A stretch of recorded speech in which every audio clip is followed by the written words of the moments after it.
Hey everyone, this is Carnage and Chris from Severin Guitars, and just want to introduce this video that we're doing here. Move out of the way because I'm going to put a bunch of text over here.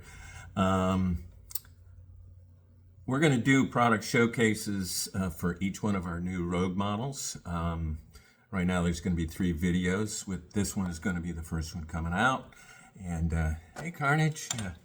Okay, these videos are going to discuss all the features and components, and basically covers the entire guitar, how we finish them, and some of the decisions we made and why we made them on these guitars.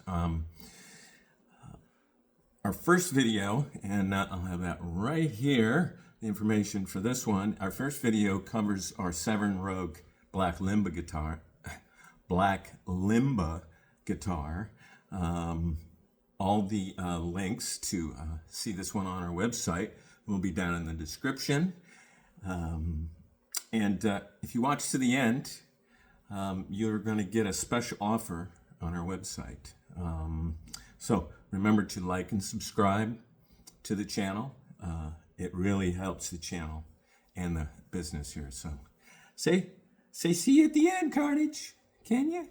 He's getting scritches. So anyway, let's do the video. Cheers. Okay, everyone. I think we'll start off with the finish on this guitar. This is a tongue oil based finish. It is a hard wax oil.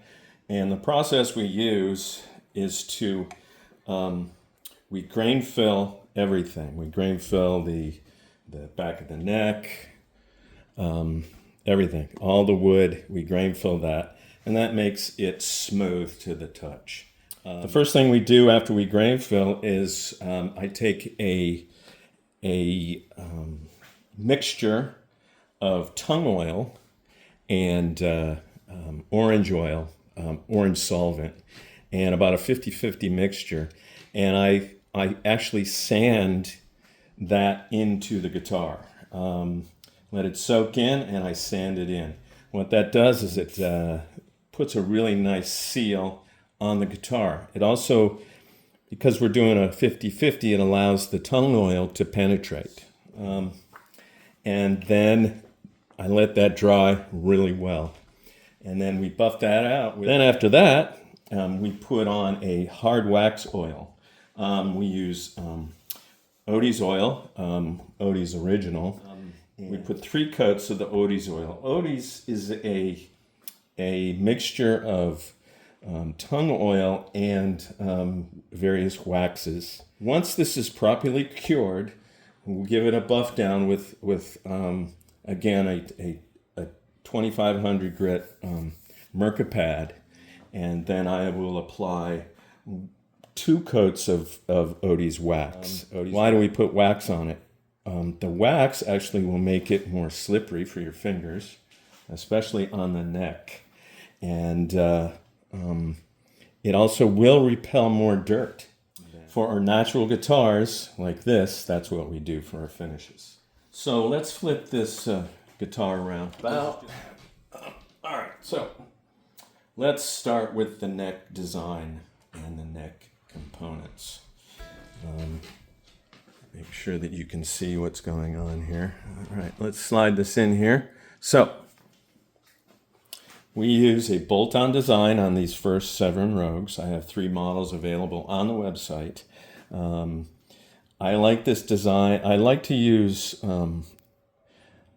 this type of bolt-on versus a plate because it allows me to put the screws in a different configuration. So if we have a longer top here, we can put a screw farther up, and it allows you some very good access. So you can get your whole hand around here to the other frets, you know, the higher frets on the neck. Our new headstock design is interesting. Okay, so you see here, it is an angled headstock. It is between a 10 and 12 degree angle, which gives you a nice break angle for the strings over the nut. And then you'll see this extra wood here and that is called a volute. A volute gives your headstock much more strength. So if you've been a guitarist for any time, you'll understand that Gibson Les Pauls and Epiphone Les Pauls they're notorious for the headstocks breaking off. They'll fall out of their stand, or the strap will break, and when they hit the headstock, it just snaps, because this becomes here your point of weakness, let's call it. And adding this wood makes this part of the neck much stronger. We have chosen these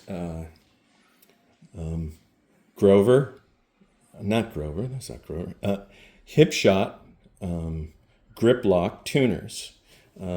These have the gears exposed.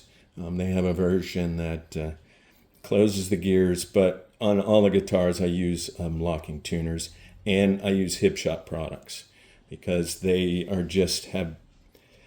the best that I could find so far. Sure. Now, if you'll notice on the back of the neck, and all of the Severin Rogue necks, and probably all of the necks that we make in the future, will be at least a 5-part neck. But I put Odie's oil on all of my necks. Even if the body of the guitar is done with a urethane or a hard shell finish, I'll make sure that the back of the neck is done with an Odie's oil. It just makes the neck satiny and smoother. In here is a truss rod that allows you to adjust the neck relief, right? So the relief is the amount of bow the neck has based on the string tension. Okay? You want to have very little bow, but a lot of times the strings will pull so hard on it that the bow is like this. So there is a metal rod, and here there's a metal rod that can be adjusted both for relief and for anything that's backbowed. All right, so that's the dual action truss rod. It allows you to adjust the truss rod in both directions. You see here we have, this is our new truss rod access. When you adjust the truss rod, if you're doing your own adjustments, make sure you make those adjustments with string tension. So I'm going to move the strings here and then show you how this pops up real quick. So what I do is I will just pull the strings over, put them over into the 2 E slots, like here and here. So now there's no screws here. This is magnet access. So I was having issues getting my fingers in here, so I came up with, I was trying to design like a little finger notch and all that kind of stuff. And I just got this idea one day that if I just put a little angle under this thing, it would just pop up if you pressed it here. And then you take it off. And then you can, from that point, put in your little 4mm wrench. And yeah, all my guitars have the 4mm hex wrench adjustment. So if you lose this, I give you one in the box. If you look at my what's in the box video, you see what is included with each guitar. And then see, there's a little I think they call them rare earth magnets, and it will pop right back in. And that was an idea that my friend Charles, the musician, came up with. He thought it would be cool, and I ran with it and said, wow, that does work really well. We use a black XL Tusk nut on our guitars. I like Tusk because they are consistent.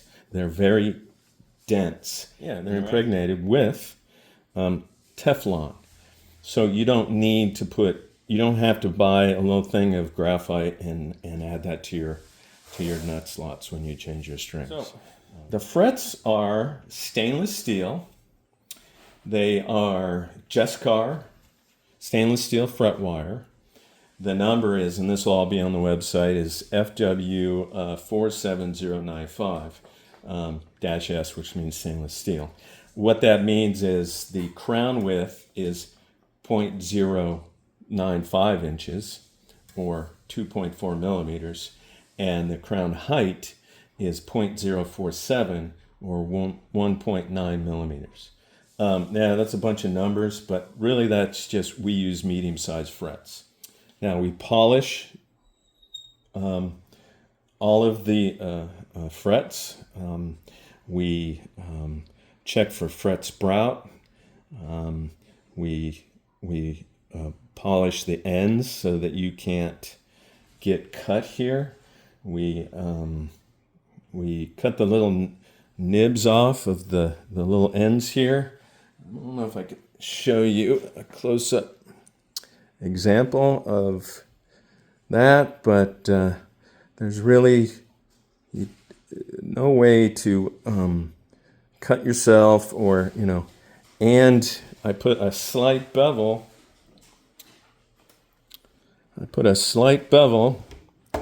Oops. On the fretboard on each side. It's very small. It's less than a millimeter wide, but that gives you nice, comfortable access when you're playing and sliding down the neck. So we use a 12-inch radius fretboard, and this is a rosewood fretboard, Bolivian rosewood fretboard. We use 12-inch radius, which is the curve. I don't know if you can see the curve. The curve of the fretboard. There you can see it where the what do you call it? The frets are. Okay? I think 12 is a good balance between being able to form chords with your hands and then also be able to make easy bends with the strings. And the frets being polished, it's just really slick, and it's fun to play. So, our neck profiles. So, the neck profile that we use is a Stratocaster 1962 C-shape profile. All right, for our fret markers here, we use an aluminum stock, and same for the ones on the side. And the inlay is also aluminum. I like aluminum because it's easy to buff up, and it's shiny, and you can see it with reflective light. Okay, my friend Charles says that he likes the aluminum ones too because he can see them when he's playing on stage. So. You see there how they'll reflect. All right, let's talk about our body materials. On this one, and I prefer to use what's known as sapele mahogany. It's an African mahogany. There are many high-end instruments that are made with a sapele. It's very stable. And you can color it. If you watch some of the other videos with the red and black and the blue and purple guitar that will be coming out soon, you'll see how I stain this, and I get some really nice features on the guitar. This is black Limba, and to me this is just gorgeous. And we have a matching headstock. So headstock came out of the same piece of wood.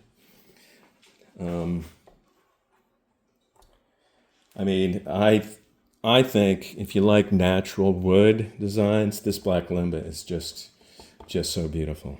So we use at least a 3/8 of an inch top. That way we can get a really nice bevel that really shows off the wood here.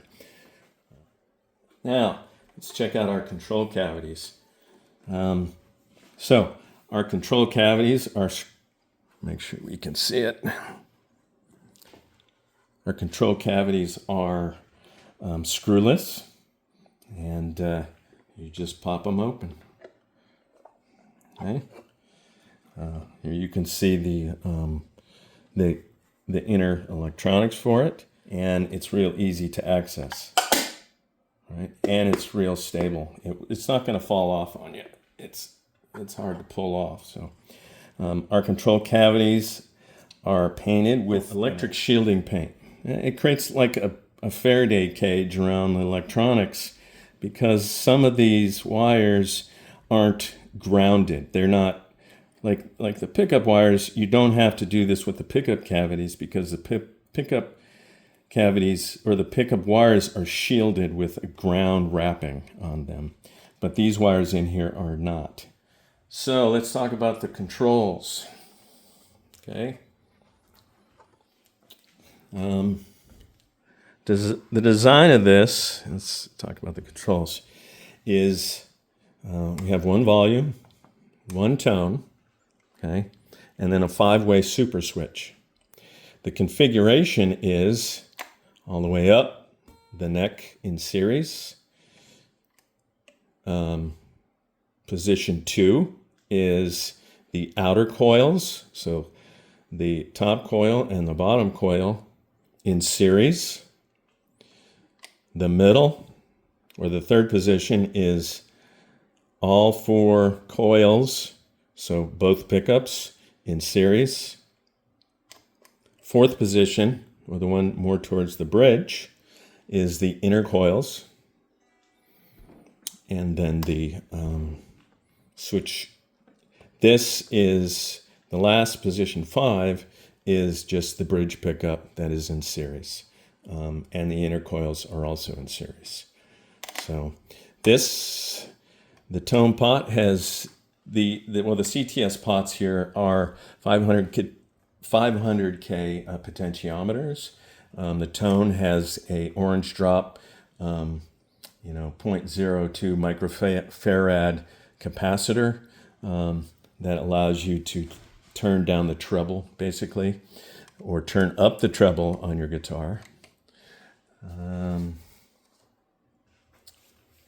The connection, where you connect the guitar, right here, that is an inset pure tone. It has 2 contacts per pole, so the ground has 2 connections, and the signal from the pickup has 2 connections.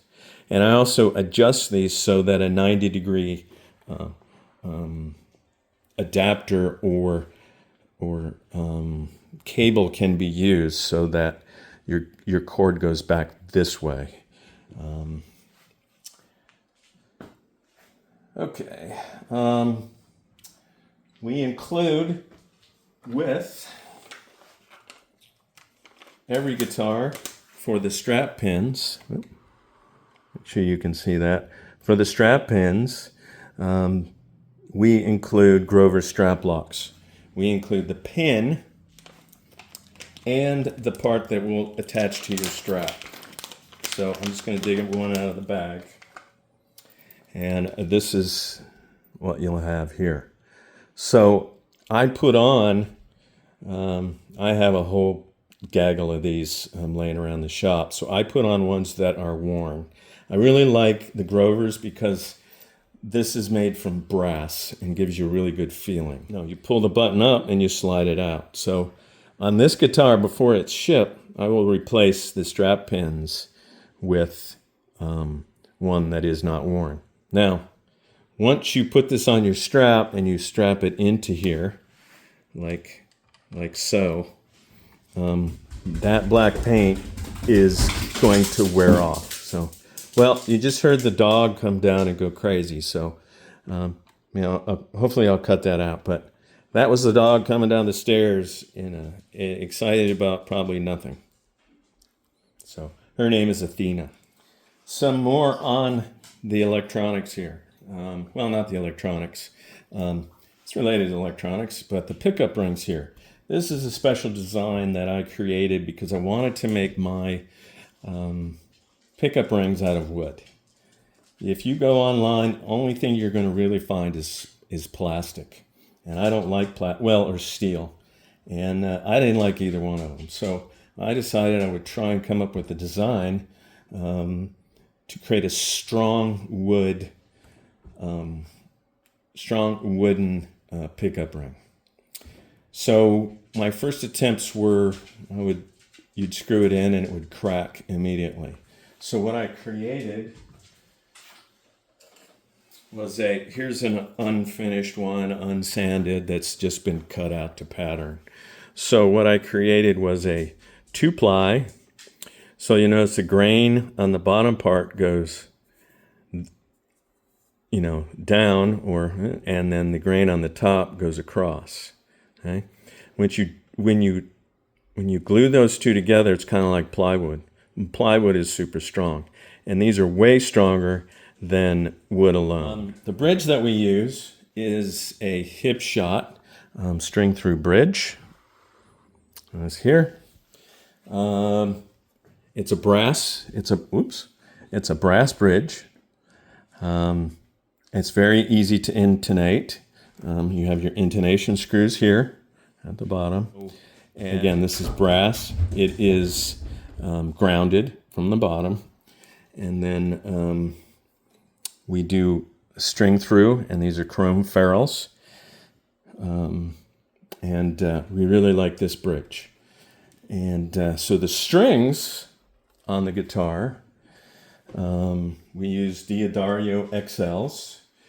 DiMarzio is a really good company. They do have some really nice strings.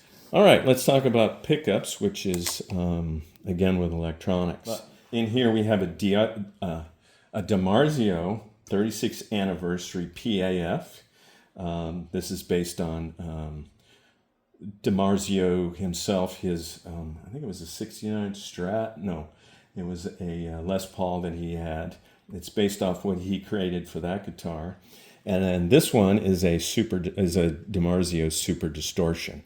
So this one is good for those nice clean leads and gives you that PAF sound. And then this one, Super Distortion, it sounds like Adam Jones from Tool. That's what he uses.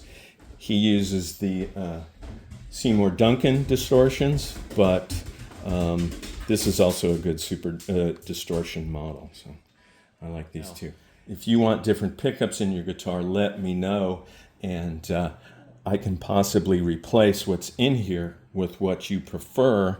You would probably have to send me the pickups, but I can certainly do something like that and customize your guitar for you. I can even change your configuration on the 5-way switch if you don't like it. So we use either DiMarzio's or Seymour Duncan's at this point. I'm sure we will try a bunch of other pickups. So there we go. I think we've covered the entire guitar. We've covered the finish. We've covered what the controls are. We've covered just about every part of the guitar that I think we've done. This one it'll be on the website. It is the Severin Rogue model in black Limba.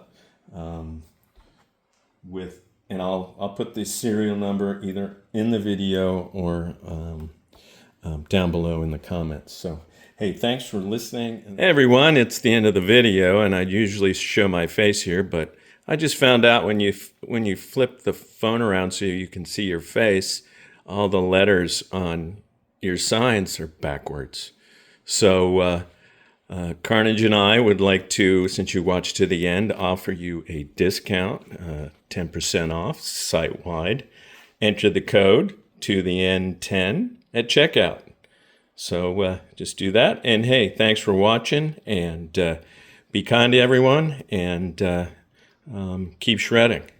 Say bye, Carnage.